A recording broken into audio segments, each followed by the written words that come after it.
Hello, welcome to lesson number 3 for Happy 2024.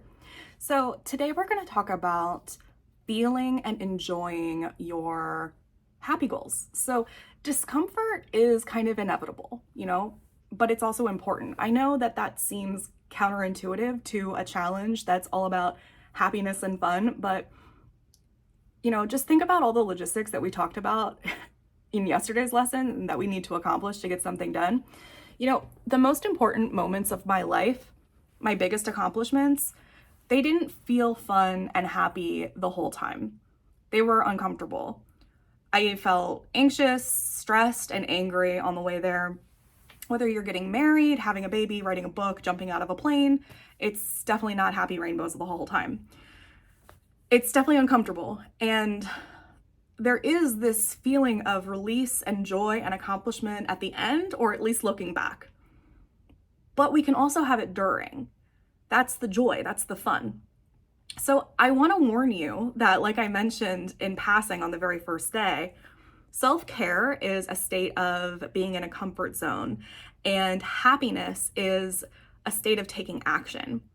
Everything in order to get to where you want to feel those words that you described on day one's worksheets. Remember, mine were like fun, exuberant, and jubilant, and what else did I say? Maximalist, and all those things. Like, those take work and discomfort. You are going to have to do things that aren't natural and feel weird, even if it's just making a call to someone to ask something you didn't know before. Anything new is awkward for the first time. You're leaving your comfort zone. The new thing that you're doing might not be immediately fun.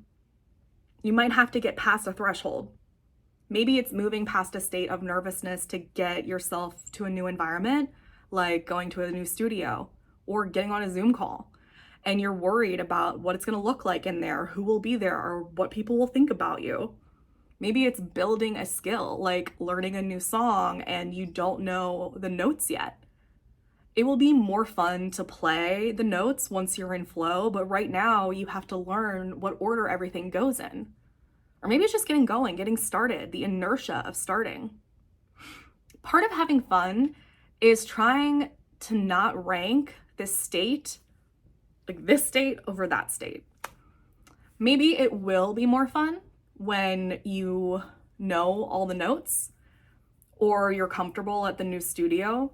But if you don't believe that you can have fun now too, then you're doing that like, I'll be happy when thinking. And we know that's bad, right?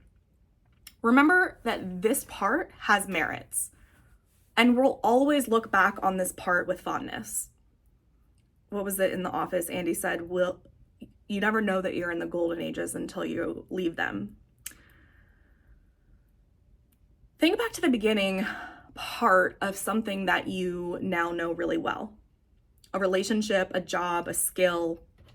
When you first got to that thing, started to know that person, or started out of whatever it was not easy.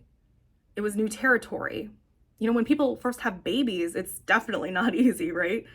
But they look back on that time with love, even though they were exhausted and crazy. It might have been weird and chaotic and scary, but it was worth it. So think about this time starting out something new like that. When you find yourself in a state of frustration, do your best to zoom out and flip it with gratitude. What is good about this? What will you miss about this when it's gone? What are you grateful for? And this is another reminder for us to be mindful. When we play, we think about work. When we work, we think about play. Not just because the grass is greener, but because we are distracted people. And it has been baked into us that we are always supposed to be productive. We are in constant limbo and without access to our attention. Your most prized and renewable resource is your attention. We don't do anything with a single task. I literally just fixed my glasses on this. Right now, you're likely looking at your phone, checking your email, looking at another tab as you listen to this. People who meet celebrities and leaders often say that they made them feel like they were the only person in the room. That's how they got to be successful, man. They gave attention to the thing that they care about. Attention is key. You don't have the time on this earth to multitask. The research is here. Multitasking doesn't work. The people who claim to be the most multitasking experts have been tested and they're like, no, bro, you're not even better than average. Research is in. Stop multitasking. Refuse to share your attention with like multiple things per hour. Don't allow notifications to disrupt your decisions. Slow down. Choose to engage. Everything is your first date.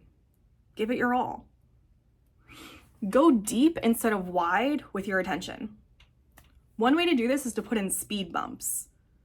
These are ways for you, like for your past self, to remind your future self to check in with your current self about how you feel in the moment and make a conscious choice. So in order to use speed bumps, you need to identify the things that distract you, and like you're placing a physical barrier. So when you want to use the things that usually distract you and you're on autopilot, you realize, it's not where I thought it was. It's not a seamless process. And you need to decide if you're going to actually like go through with it or make a different decision. So a realistic example of what I'm talking about is moving an app that you consistently use, that's always in the same place on your phone, off of the home screen. So like when you go to tap it, like, oh, there's Instagram, like whatever. It's like out of muscle memory. And then you're like, where is it? Oh, right, I moved it.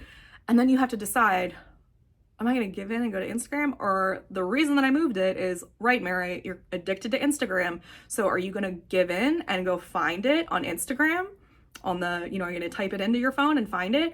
Or are you going to go do the thing towards your happy goal, which is the reason that you moved it instead? Other ideas for speed bumps are putting a rubber band around your phone or a hair tie, putting your phone in another room, turning it off, putting a sign or a piece of paper on your TV, or really, you can use fabric, or really any other electronic device, that's the culprit of your distractions. Video games, it doesn't really matter. In addition, you can also set up a clear runway to access your happy goals faster and easier. So if your goal is to play the ukulele, keep your ukulele out near where you sit every night. Put markers on the table out of the container. Make your supplies easily accessible. When things are out of sight, they are out of mind. When they're in sight, you're more likely to engage.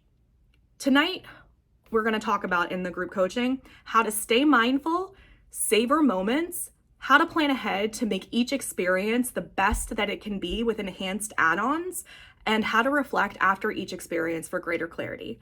I'll see you there.